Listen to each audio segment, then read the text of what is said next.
Hi, a very good morning and afternoon to everybody, depending on what part of the world you are. I would first like to thank everybody for removing the time and joining our webinar today. So, as you all already know, our webinar today is on ISO 27002, the new controls and implementation guidelines. So today our webinar is going to be approximately for 1 hour, in which we will be talking, Mr. Swami will be talking about the webinar topic for around 40 minutes along with Mr. Ashwin. And then in the end, 15 minutes, we will have be running our polls in which we have a few questions, just 3 questions. And it'll be great if everybody can participate and answer the polls. And once we're done with the polls, we'll move on to the Q&A. So if you can see on your screen on the side, there's a Q&A box at the end of the webinar. If you have any questions pertaining to today's webinar, you can post it in our Q&A box and Mr. Swami or Mr. Ashwin will be addressing your questions at the end of the webinar. So yeah, that's it. Thanks a lot. And now I'll be handing over to Mr. Swami. Thank you, Arwa. Very good morning, good afternoon, and good evening, wherever you are. Welcome you all for this. Swami, we lost your video. Your video is off. No. I can see him. Yeah, okay, good. Sorry. Okay. Wherever you are, very good morning and good evening and good afternoon. Welcome you all for this webinar on ISO 27002-2022. It's new controls implementation guidelines. First, we will be introducing our about HDR, and then we will be talking about overview of ISO 27002 and new controls and the implementation guidelines. And also, what are the topics that we are going to cover as part of our Part 2 webinar and on August 25, 2022. About HDR, we are a Denver-based Colorado licensed CPA firm focusing on SSAE 18 SOC 2 attestation and cloud data security and privacy reports. And also, we are listed auditors in PCAOB and CSA, Cloud Security Assurance Alliance. And we also ISO IEC accredited certification body for data security and privacy. In only few entities worldwide can provide SOC 2 and ISO certification under one brand. HDR is one among them. Our CEO, Mr. Ashwin Chaudhary, has got around 20 years of experience in cybersecurity, governance, risks, and compliance, qualified CPA and MBA, achieved global certifications in data security, cloud security, and privacy, and has got experience in setting up architecture, cybersecurity architecture for several large organizations, and also has got experience in conducting SSAE 18 SOC reporting engagements for cloud, covering IIS, PAS, SAS, and others. We also featured in Business World magazine, cybersecurity for smart cities, and also published SCADA security articles. Recently, he was also part of ISACA, the Mumbai chapter, where he presented a session on digital security using zero trust security. I'm R. Swaminathan. Basically, I'm working as audit delivery head in HDR. I have 37 years of experience in IT industry and 10 plus years of experience in cybersecurity governance and risk compliance. I'm a qualified MCA and certified ISO 27K lead auditor. I have experience and knowledge in the CCSK and SOC 2 areas. I also conducted a lot of audits in SOC 2 and in cloud security areas. And I also achieved organization-wide certification and monitored ISMS implementation, audited ISMS and SOC requirements audits. Now, we will be seeing the overview of ISO 27002 and also the new controls, what are all being introduced as part of ISO 27002-2022. Now, when we talk about the controls that are there as part of 2013 and 2022, if you see, there are 14 domains which are given as part of 2013, which has been merged and concised into four major controls. There are organizational controls, people controls, physical controls, and technological controls. Basically, organizational controls are administrative controls, and people and physical controls are the technological controls are implemented as part of this. Now, coming to the themes, organizational controls have 37 controls, and people controls has 8, and physical controls have 14, and technological controls has 34 controls. Of this, earlier in 2013, we had 114 controls, which have been concised and made it to 93. And in that 93 can include 11 new controls. All the new introduction of this 2002 2022, we have a concept called control attributes, which is talking about the control type, whether it is a detective control or preventive control or corrective control, and information security properties like confidentiality, integrity, availability, which is going to be covered, and also the cyber security concepts, whatever is there, and then the operational capabilities and security domain. Control title, attribute title, the controls, whatever has been defined in ISO 27002-2022 has got the following guidelines, like control title, attribute table, control purpose, guidance, and other information. ISO 27, what are all the new controls? There are 11 controls which are spanned into organizational, 3 in organizational controls, 1 in physical control, and 7 in technological controls. Today, in the webinar, we will be covering the controls related to organizational controls and physical controls, and technological controls will be covered as part of our part 2 on August 25th, 2022. Now, implementation guidelines as per ISO 27002-2022. First and foremost, important control that was introduced was threat intelligence. Threat intelligence is an important control which all organizations needs to implement to ensure that they collect all available threats in the environment and address those threats in their risk management and their incident management. The purpose of this, the control type is it's covering preventive, detective, and corrective, and also it's also planning to cover all the confidentiality, integrity, and availability of it. And also it is when you talk about cybersecurity concepts, it is covering the identity, detect, and respond. Security domain will be about defense and resilience, and it's also covering the threat and vulnerability management section of the operational capabilities. A purpose of this control is primarily to create awareness on the organization's threat environment, so that appropriate controls and mitigations are deployed by the organization considering the threats that they have identified as part of the threat intelligence process.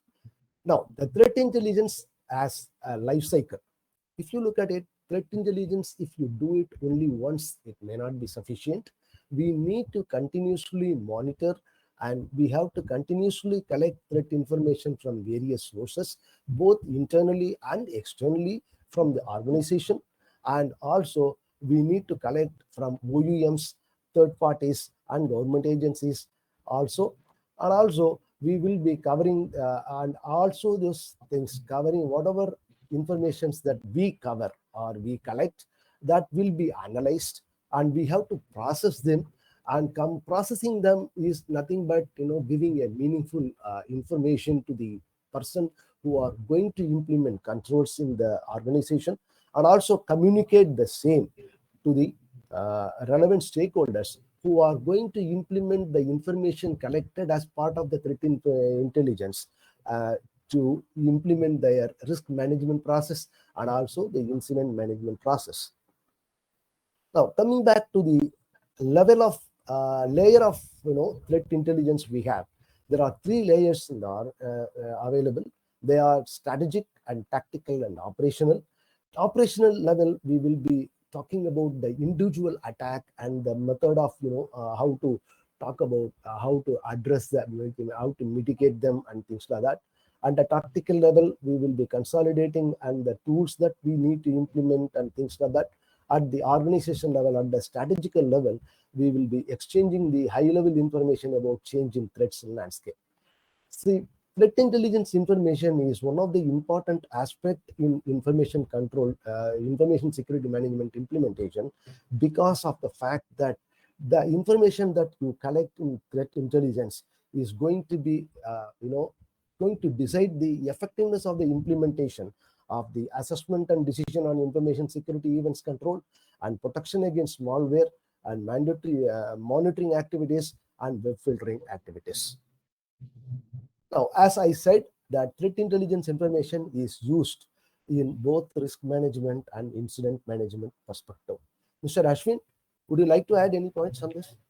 Yeah, thank you, Swami, for the detailed explanation. So just to add what Swami just said, that it's an important control that has been added as part of the new guidelines in the 27,002/2022 standard. And threat intelligence is an important, very, very important aspect that in today's cyber attacks, you would not know what is going to happen and what is being targeted unless you have a correct threat intel feed in your organization. So how it goes is the threat intelligence is your backbone of your entire risk monitoring process. And once you have done your risk assessment, when you come on the monitoring phase, right, you need to look at all the impacted assets in your organization, right? What are you monitoring? Firewalls, IDS, IPS, etc. And based on what specific product that you have or what specific service you have, right? You would get a threat intel feeds on your specific products or the tools that you use and how does it impact your organization, right? If you don't have a threat intel feed, correct one, you will not be able to do a correct monitoring in your organization. And if you cannot monitor your threats, right, you will not be able to prevent or even recover or come out from an incident management. So it's why it's kept in between it is because it's an important correlation between your risk monitoring and incident management. And doing the right threat intel is very, very important for you to stay in control of your assets and your targeted breaches in terms of ransomware, in terms of any kind of data breaches, or in terms of availability of the systems. Yeah, go ahead, Swami, on the next. Yeah, thank you, Ashwin. Now, the second control that are introduced is the information security for use of cloud services. As you know, because of the digital transformation and all organizations moving towards cloud environment, the ISO bodies decided that the control on this is very much important. So they have introduced this new control, which will be a preventive control. And also it is going to cover all the three important aspects of the information security. And also it is going to protect the organization by using the cloud services. And also, as you are going to take the cloud services from a third party, then the supplier relationship security is also one of the operational capability that is addressed here. And also it is going to be one of the important governance and ecosystem protection. The control is primarily to ensure that we are able to identify the information security requirements that are identified for the organization. It can be implemented when you select your cloud service provider. So it is starting from the day in which you select the service provider and get agreement with them, and also try to use the cloud services from them. And also after you complete your process, you may have to exit from the cloud services. So in that also, what are all the controls that we need to take into account while taking the service from cloud service providers? Now, if you look at it, the established cloud service policy, the IS requirements, other information security requirements for cloud security, the policy, basically any control that we implement, we have to follow the plan, do, check, act model. In that, as a part of the planning, we need to come out with our cloud security service policy, which should cover the information security requirements of the organization, and also what are all the information security controls that we need to ensure is there in the services provided by the cloud service provider, needs to be looked at, and also the scope for the cloud services, and the roles and responsibilities for each and every one of them.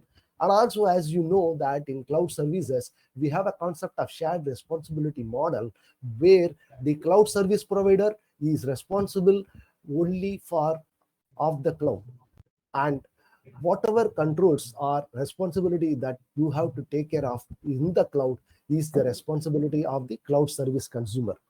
The cloud service provider will take care of at the platform level, and all above that, whatever application that we develop and implement, we need to ensure that all controls which are required to ensure the availability and security and confidentiality of it has to be ensured by the cloud service consumer. And also we need to obtain the IS, that is the information security capabilities of the cloud service providers. And how to obtain cloud service provider information controls implementation assurance. We also need to document what we are going to look at. Basically, there are the reports available in public domain, where we will be able to look at the their cloud capabilities, cloud security capabilities, and other things. And we used to use them, and then we have to write on the management and monitoring process, and information security incident handling process, and also change and exit procedures. All these we needs to take into account. One of the, as we do as part of the information security management, risk management is one of the important aspect. Similarly, even cloud also, we need to ensure that we do a proper cloud security risk assessment as part of the third-party risk assessments, and also identify threats and monitor them regularly. See, it's not enough we implement controls and leave it. It is important to ensure that we monitor the risks and ensure which are within our risk appetite. And also we need to ensure that we have to refer some of the best practices documents, like documents from ENISA, and also the ISO IEC 27017 standard and NSA guidelines. Recently, National Security um, NSA has come out with the guidelines on mitigating cloud vulnerabilities. Okay, that also, and also CSA has come out with cloud challenges. We need to take into account while covering when we are implementing or preparing the risk assessment process and risk management process. And whenever we get into an agreement with the cloud service provider, we need to ensure that it meets the security, privacy, legal, and statutory requirements. And also we are ensuring that all the incident investigations are supported by the cloud service provider. What are all the important information that we need to collect from them? All that need to be documented as part of our agreement. And also we need to talk about the backup and restoration support required, and also returning the organization information. Once we are decided to leave a particular service provider, then whatever information we had in the cloud service environment need to be returned to us. For that, whatever the controls we need to have, that also need to be documented as part of our agreement. And also, if there is any change that cloud service provider is going to make in their environment, which may affect our cloud service providing capability, then they have to make an advance intimation to us, so that we are ready to make sure that our services are not affected to our clients. Yeah. Now, these are all the some of the CSA Cloud 11 challenges that Cloud Security Alliance has given: data breach, misconfiguration, insufficient identity and critical credential access, lack of cloud security architecture and strategy, account hijacking, insecure interfaces and application programming interfaces, and insider threat, weak control plan, and metallic and application structure, and then limited cloud visibility and abuses of network use of cloud services. These are all these challenges which we have to take into account while preparing our risk management process and risk monitoring process. Now, how to obtain the CSP IS controls implementation assurance? We will be getting the things from their third-party assurance reports. One, by referring to the ISO 27001, 27017 and SOC reports, CSA star level 1 self-attestation cake document, and also star level 2 third-party attestation SOC 2 CCM certifications. Okay, These are all the things that we will be looking at, and then we will be able to get the things right. Ashwin, you want to add additional points? Yes, yes, thank you, Swami. So just to add a few pointers to what Mr. Swami just said. So if you have seen the latest reports from CSA or any other reports, right, the confidence of having a secure cloud, right, in today's world is only about 20%. So in a recent survey, right, which CSA published, only 20% people are confident that the cloud service providers have adequate controls. So that's the kind of a gap we have today, right? And that is one of the reasons looks like that ISO has come up with the cloud services as part of the controls that you need to implement. Whether you are a cloud service consumer or whether you are a cloud service provider, it is applicable to both, because 90% of the organizations today are using cloud services. In many environments that we find, when we audited them, that API risks or cloud risks were ignored at all. I mean, I mean, if 90% companies are using cloud services, right, be they should be having those risks factored into their risk assessment, monitored, etc., right, and so on in the whole process. But somehow that has been missing in today's world. Despite 90% of the organizations using, I think there are still silos and there's a shadow IT still going on, because business is using cloud services and the security team is not aware of it. They don't have it factored in their risk assessment. There's no monitoring happening, and even it's just a checkbox. So ISO 27001, hey, it's there or not there. Software report is there or not there. It's just a checkbox. So the assurance is not just a checkbox that is required under the digital trust methodology that we all talk about today and the zero trust criteria that we all talk about.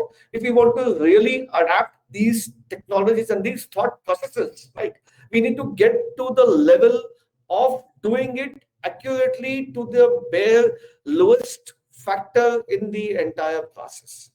A high level thought process will not work. We need to get at the operational level. We need to get at the data level. We need to get at the network level. We need to get it across all 7 layers to make sure that those cloud impacted risks are factored in. We are having controls. We have first assessed them. We are having implemented the controls. We are monitoring them in what factors. In one of the surveys that we did, right, and how many companies have really evaluated the SOC reports, or the of course SOC reports will have the detailed controls. ISO will not have the detailed controls. That they've evaluated all of the controls to see how it impacts the organization, right? And in a crowd of 1,000 people or 2,000 people, we only had 2 or 3 hands up. That means only a few percentage or even less than 1% of people are evaluating whether those applicable controls, right, which impact their environment, have not yet been evaluated. And we just accept whatever the CSP is saying, yes, accept, right? And there are no even backup the aspects covered up, which is easy. Your data is in the cloud. If the cloud service provider goes out of business, your data is gone. What about encryption? What about so? So recently we have seen the S3 buckets were leaked and all the usernames, password were in public domain, right?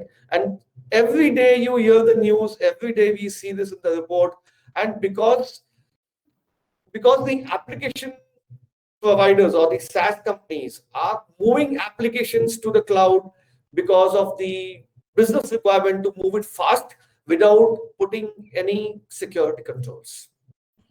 Right? We did a webinar on the cloud supply chain assessment, which talks about the detailed supply chain assessments required at the end-to-end cloud environments. That's available on our YouTube channel. If you want to check it out, please do so. But we covered the detailed cloud risks and all other supply chain aspects in the cloud environments in those things. But it's important for all of us, whether we are a CSP or we are a cloud user, to factor in all of those risks, especially API. All data are transferring via APIs today, and APIs are In very few cases, I've seen API risk were factored as part of the uh, the uh, the environment itself. And now the new standard is going to talk about not only security, but the 27002 is talking about privacy also.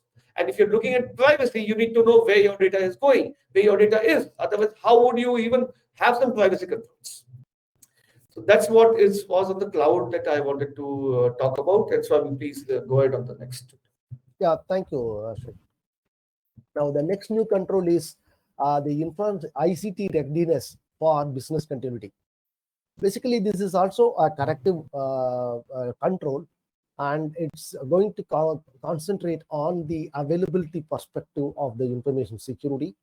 And also, we have to respond to the controls. We have to respond to any kind of disruptions that happen in our business requirements or the services that we provide, and we need to be resilient to ensure that our services are continuously available even during disruptions to our customers. Yeah, that is the purpose of the control. The purpose of the control is ICT readiness should be planned, implemented, and monitored. And also, it is not enough that you implement and monitor.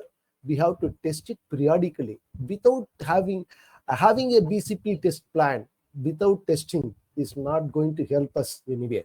So what is important is that we need to ensure that periodically the business continuity plan that we prepare are going to address all the relevant risks that are going to have, that we are going to get in case of disruption.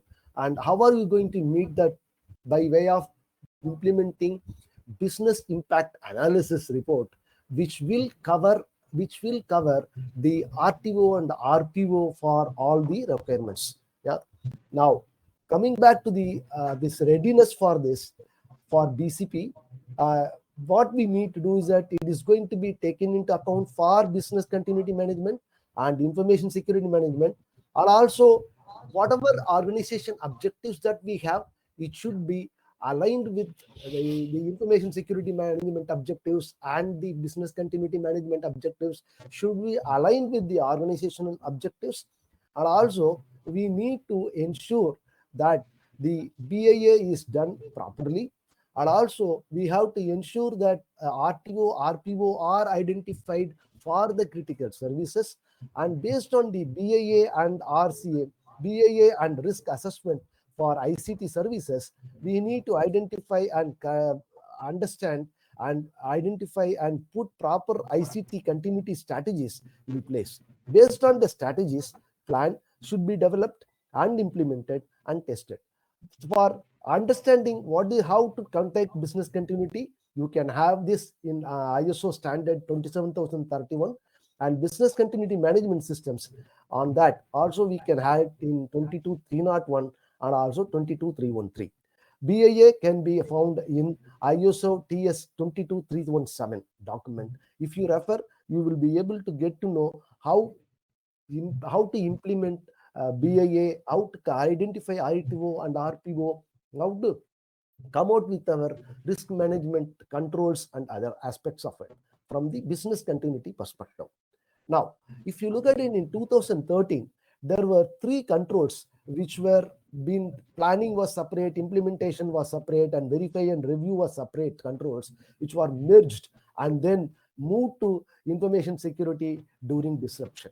Now, additional controls like ICT readiness for business continuity has come in, and also if you look at it, that the redundancy that we need to build in our environment, whenever you using an on-prem services or you use cloud services, the business continuity requirements needs to be addressed at highest level and ensure that they are implemented, monitored, and tested for its correctness. Ashwin, would you like to add any points on this? Yes, thank you, Swami. So, just taking our earlier cloud services and other ICT services that we implement or use in our organizations, right? It's important to, as Swami said, to RTO, not only have a document in place, but it's important that we test those RTOs and RPOs every period, specifically when we are using SaaS services, cloud services. Just because somebody has hosted an application on the cloud and we are using that cloud does not mean that we do not test RTO and RPO and look at the impact what is going to have with us, right? Of course, some of the responsibilities will fall upon the cloud providers in case we are using cloud services. But in case we are not using cloud services, right?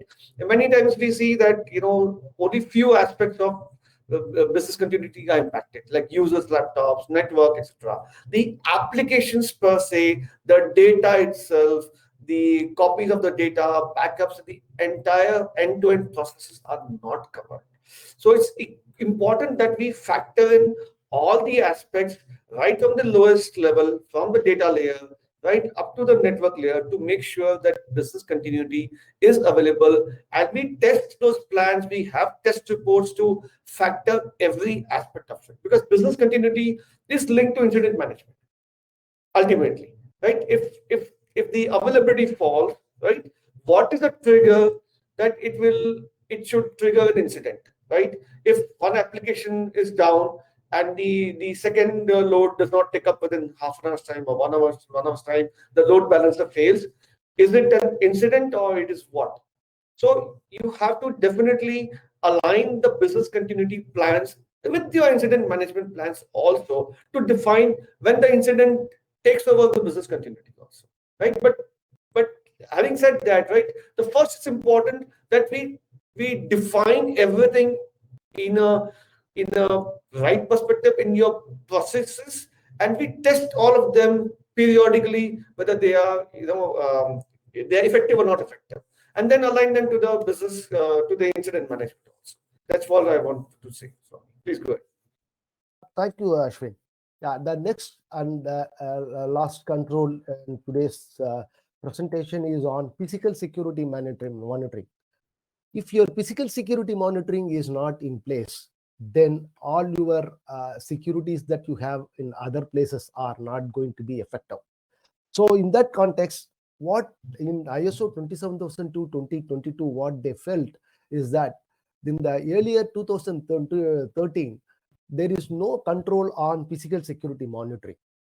Basically, it is important to monitor, and as we say that as part of any ISO controls implementation, we need to ensure that we plan, do, check, act.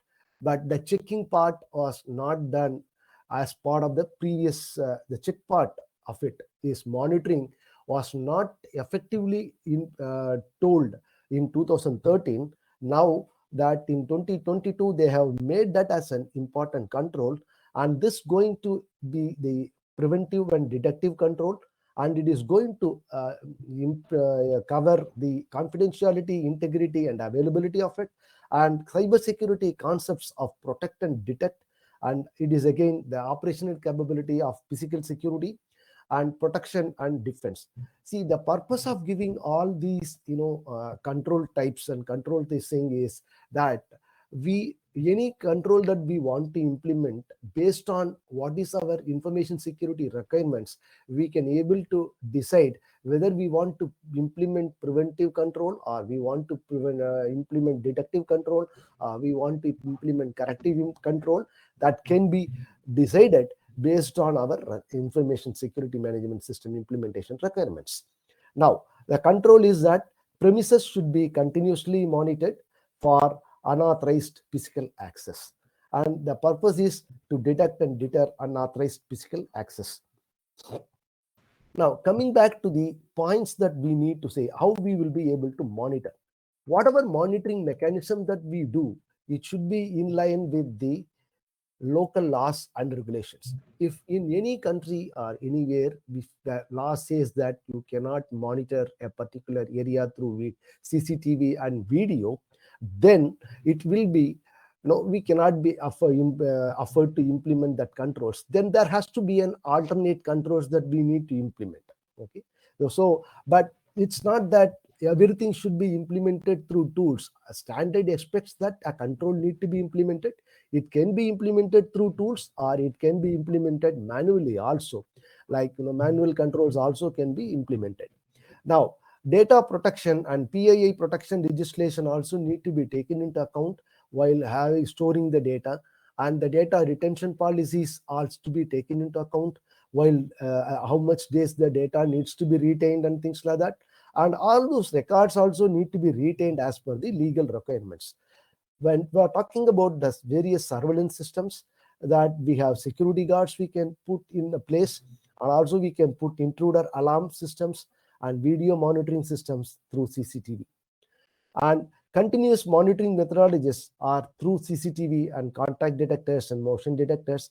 Sensors sensitive to breaking glasses. There are tools and processes available in the controls to implement them. And design of those all those monitoring systems should be kept confidential, because leakage of this document information may lead to severe impact to the business, also to the organization. And also assess the access should be restricted to those places where you are keeping those documents and things like that. And continuously we have to monitor all the areas, and also placement of alarm system, control panel are all need to be decided, and it should be placed in a place where all people can easily monitor and immediately take action based on the alarms that they get.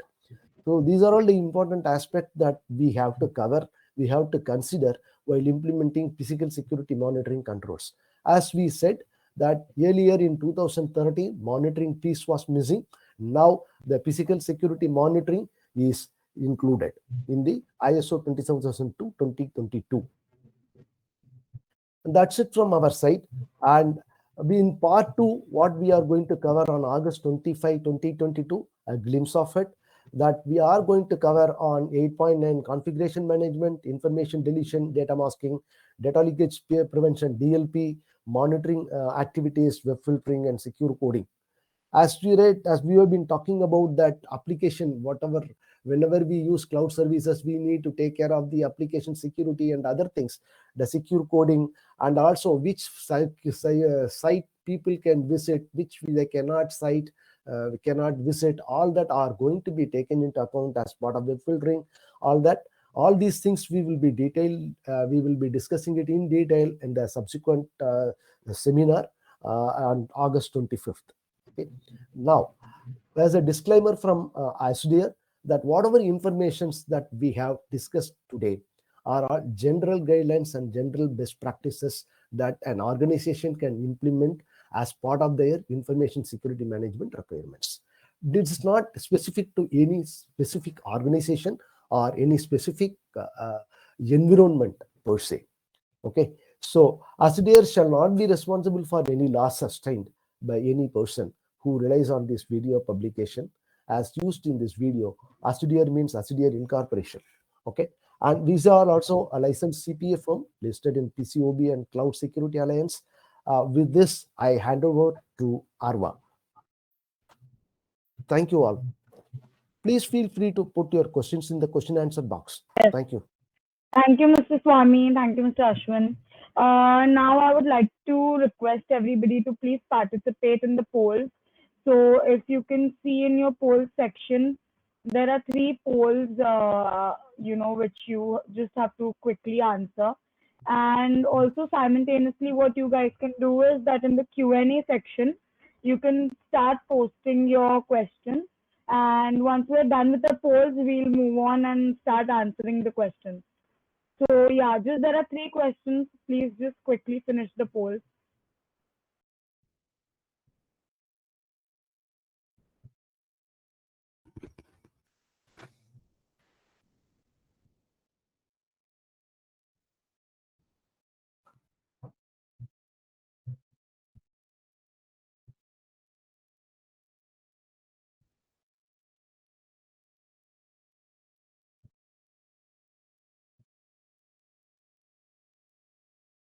So please, everybody start posting your questions in the Q&A section.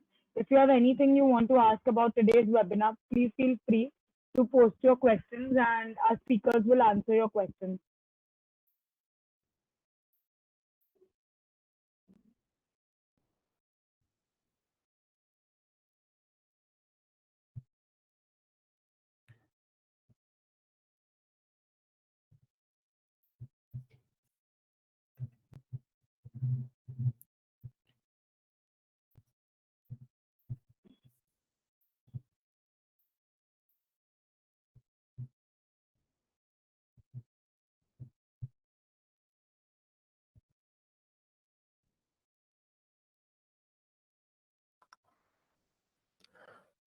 Ashwin, there is one question has come. Yeah. Okay, yeah. So I see that some of you are still pending to do the polls. So please finish the polls, and I think yeah, simultaneously, Mr. Swami, you can also start answering the questions. Yeah. The first question come is how often are the external audits performed? As per the ISO 20, ISO standard that all external audits has to happen at every year. Basically, the certifications is for 3 years, and every year we will be conducting the surveillance audit. So it is something like, if you want to have the continuity of the certification, we have to have first we have to get into the certification mode. First certification once you get, then we will be conducting every year surveillance audit. At the end of the third year, the recertification audit will be conducted. So this is how it is. So externally, if you look at it, the audits are happening on an yearly basis. And also, if any requirement is there to conduct at different intervals, then probably you have to look for other type of audits. Yep. So, so Okay, is somebody another has question asked if not? Yes, yeah, go ahead, please. Yeah. somebody has asked if we will be sharing the presentation. So no, Yeah. not the presentation, but everybody who has attended and who's also missed out will be getting a recording of this entire webinar. So you guys can refer to that recording, and if you missed out on anything, you can always watch the recording. Yeah. Um, Ashwin, one more question is that any new certifications on 27001 or recertification would be need to be based on 2022 version. And basically, the ISO 27001 2013 is the certification standard, and ISO 27002 is the guidelines for implementing the controls. First, the ISO has come out with the revision of ISO 27002 2022, out of 2022. Whereas in ISO 27001 is always in the cards. Once it's been released by ISO, we will be doing the audits based on ISO 27002 controls. Basically, at this point in time, we have to meet the controls defined in ISO 20002 to 2030 only.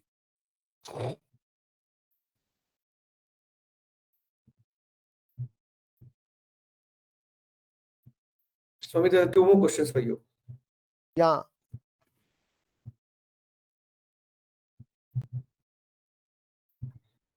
See, basically, coming back to the questions on if any gaps found in the yearly audits, will the company get decertified? Basically, no, it is again the type of, if it is going to be major non-conformance with in terms of implementation, in terms of monitoring, in terms of controls and things like that, yes, it will be get decertified. Otherwise, the controls that we have in place that for certification is that there should not be any major non-conformance. Any kind of minor non-conformations conformance with proper corrective actions implemented and evidence is shown, then that will be accepted and certifications will be continued. There will not be any issue on that aspect.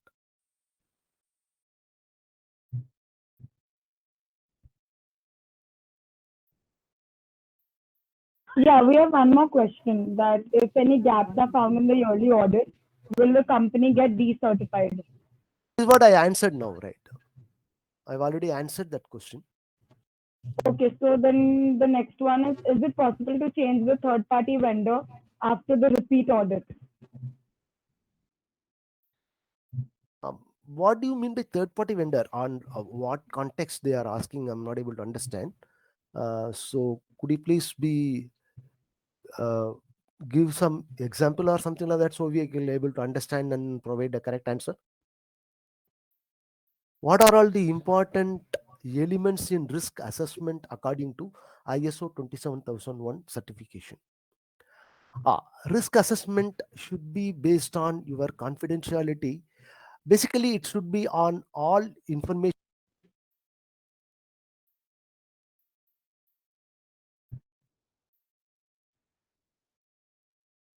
I, list out all the Swami, assets. Yeah, yeah, can you repeat, Swami? I lost your voice. yeah. Is it okay now? Yeah, please. Go ahead. Yeah. So the elements are important elements is that we need to take into account all the lists assets listed, and we need to identify the confidentiality, integrity, and availability value and their impact. And then we need to identify the probability and come out with the risk score, and what is your risk appetite, what you have decided based on your organization requirements need to be considered. And then we have to complete all the risk management process. And also the frequency of monitoring is to be decided based on the severity of the risk, whether it is high or low or medium. Depending on that, the frequency of controlling and monitoring needs to be ensured.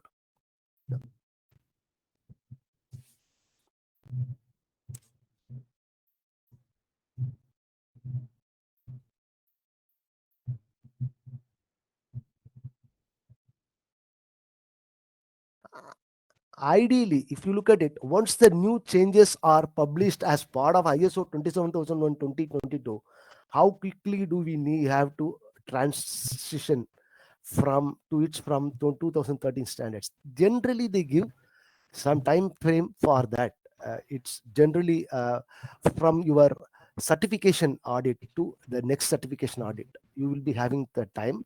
So based on that, you will be able to complete that. If a vendor is doing ISO 27000 audit for 5 years, then is it possible to change to be in 6th year? See, changing of the certification body basically depends on the at the time of recertification only you can change, not in the middle. Changing that, or otherwise what we need to do is that we need to get the certificates transferred, and both the organization need to ensure that they are accepting to the change, and the both certification body accept that, and then it can be done.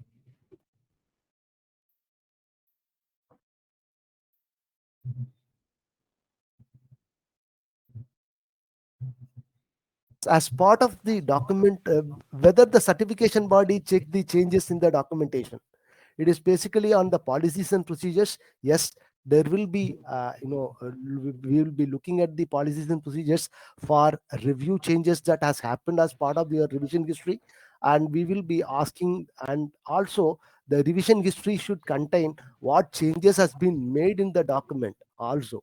If it contains, then it should be the best way to meet this requirement.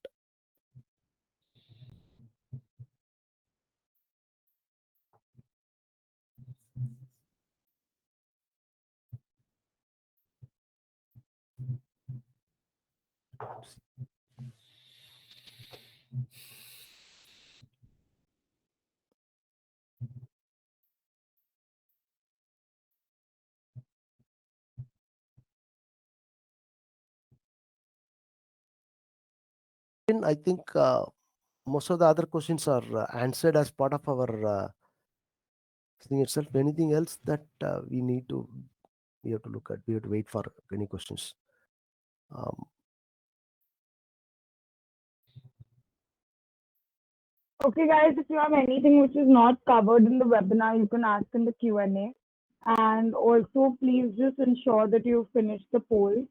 We'll wait for another 5 minutes, and I think then we can just end the session.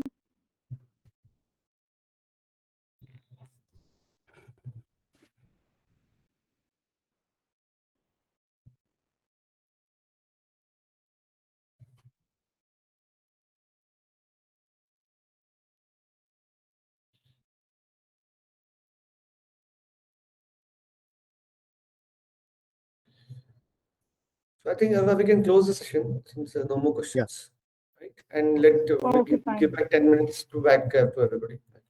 yeah. Okay, perfect. Thank you, everybody. Thank you all. Thank you, and we close the session for now. We'll see you in the next webinar. Thank you. Bye. Thank you all. Thank you.